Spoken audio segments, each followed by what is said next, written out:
Okay, welcome to Bjug Bikes. Just working on an electric bike, and it's quite a nice one. It's an aftermarket build, a conversion.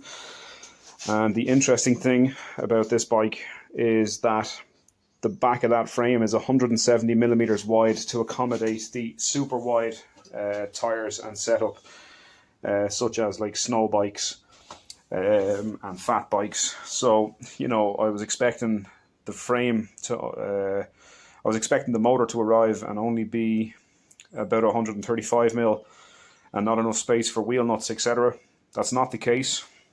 It does have other challenges. So, well, before I get on to that, I'll just say that things like indexing gears, that sprocket is now quite a bit away from the frame, so I have to realign and re-index gears. I have to check the spacers and the bushings in the axle, and the reason being just to make sure that the wheel is in the center. Other challenges, the magnetic sensor for pedal assist will have to be incorporated with a bottom bracket mounted front derailleur, and that's why I have to get this cup off, and I have to loosen the left hand cup. There'll be a future video on a neat trick to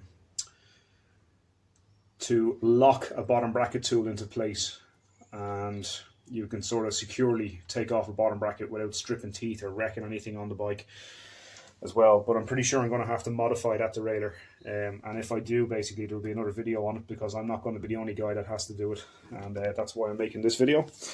But this is just an introduction, just to say that, well, when you do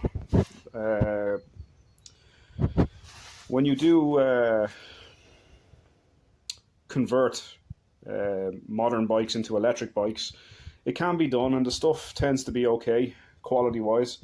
It can be a lot of fun, but no matter what bike you're using, you're going to come across some challenges.